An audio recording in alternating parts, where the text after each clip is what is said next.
Welcome back to another lesson in Civil Air Patrol. I am First Lieutenant Faye, and I'm going to be going over Level 1 Diversity, Equal Opportunity, and Non-Discrimination. So let us jump right into this amazing training. Um, Shouldn't take us too long. It's a pretty quick and easy to do lesson.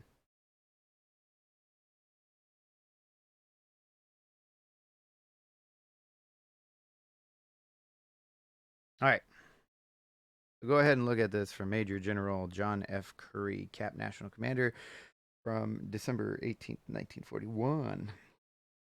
There is no restriction on Civil Air Patrol membership because of race, creed, color, or sex. Ability to do the job is the only consideration beyond patriotism, which differs us from active duty military.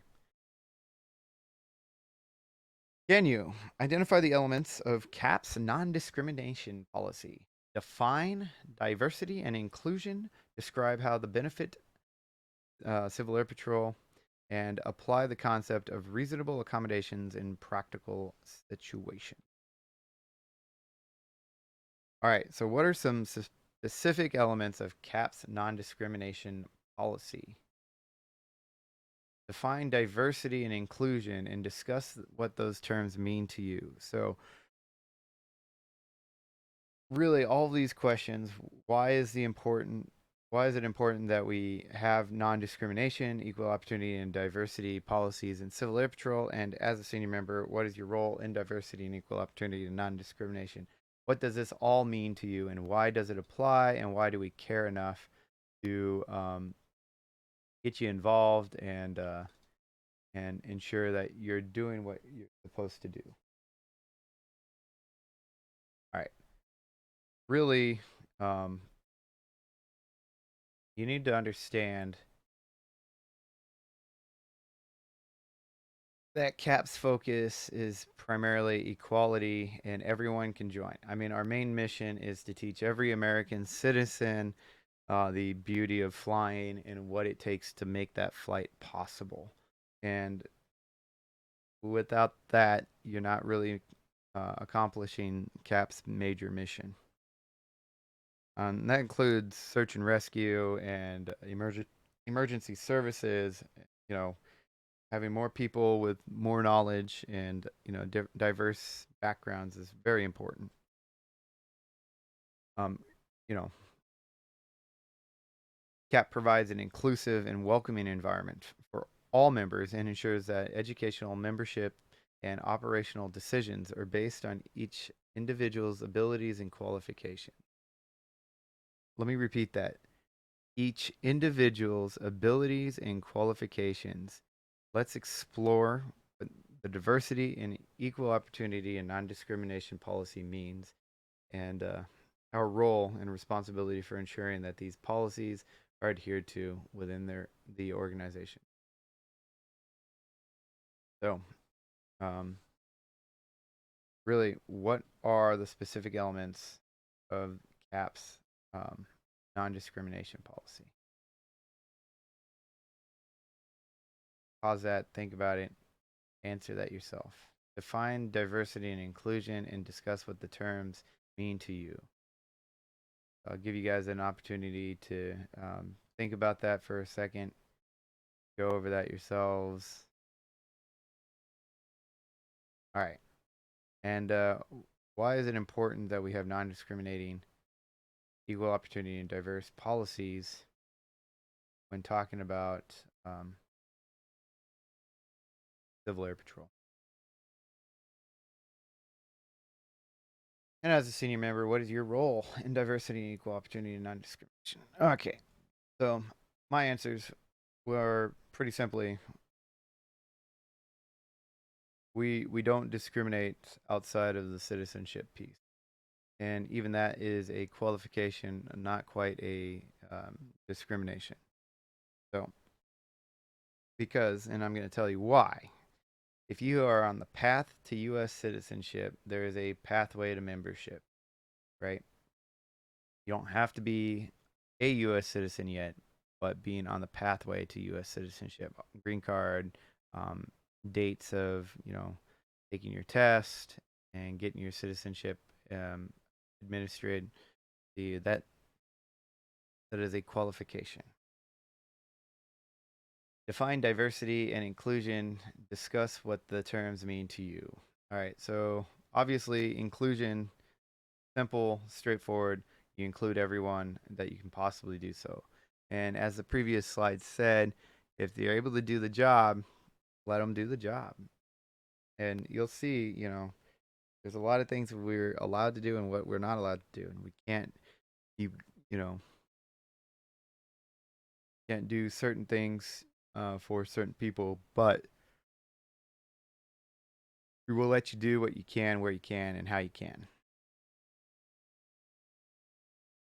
Why is it important that we have a non-discrimination, equal opportunity, and diversity policies in Civil Air Patrol? Because hatred and discrimination have no place in our organization. Um, Simply put, to include everyone and give everyone a fair chance to succeed and progress and learn is vital to Civil Air Patrol. And as a senior member, what is my role in diversity, equal opportunity, and non-discrimination? Well, my role is to ensure that we bring that onto our cadet ranks. They understand that those ranks come with responsibilities and understandings of all of CAP policies, such as diversity, equal opportunity, and non-discrimination, and how all of that interacts with our core values in Civil Air Patrol. So, respect and integrity are great examples of our core values that affect all these. All right. A cadet with a reading disability asks you to have tests read aloud. Is this a reasonable accommodation? What do you think? Can we read those tests out loud?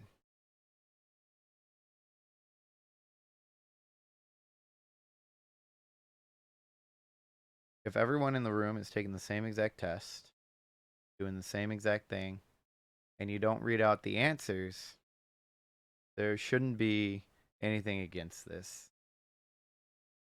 Not unless the test itself specifically says otherwise.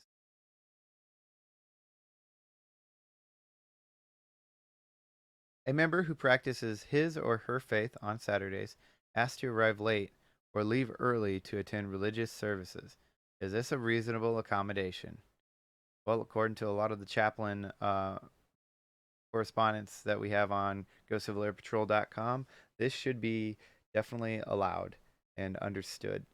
We come from diverse religions, diverse faiths, and we definitely wouldn't want somebody interfering with our religious beliefs either. So definitely be flexible with your volunteers.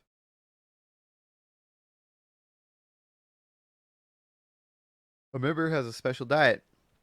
The member brings his or her own food to the event. Is this a reasonable accommodation? Well, absolutely. Um, we can't control what people eat. We can't control what their beliefs are on food. And if they're bringing their own food, that is a reasonable accommodation.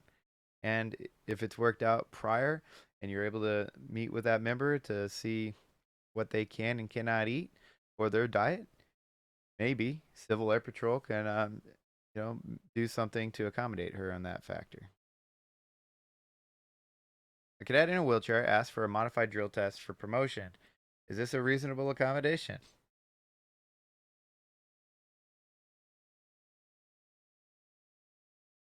CAP says yes. So, yeah, this is a reasonable accommodation.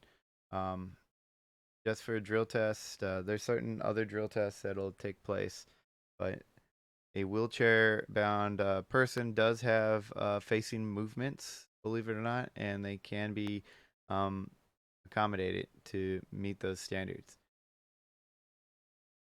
A member with a disability brings an attendant to meetings. The attendant is a sponsor member. The attendant accompanies the member and assists. Is this a reasonable accommodation? If the attendant is not disturbing the meeting, and the sponsor and is a sponsor member as such mentioned. The member with a disability, depending on what kind of disruptions that might cause, um, yeah, this is definitely a reasonable accommodation.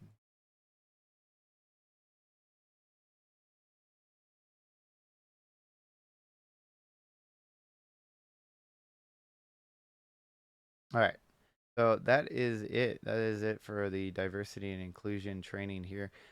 If you have any questions or concerns or you know uncertainties, definitely leave comments in the box. But also remember that this training will not give you the credit for your level 1 training requirement. This is just supplemental and shouldn't be used for anything outside of that.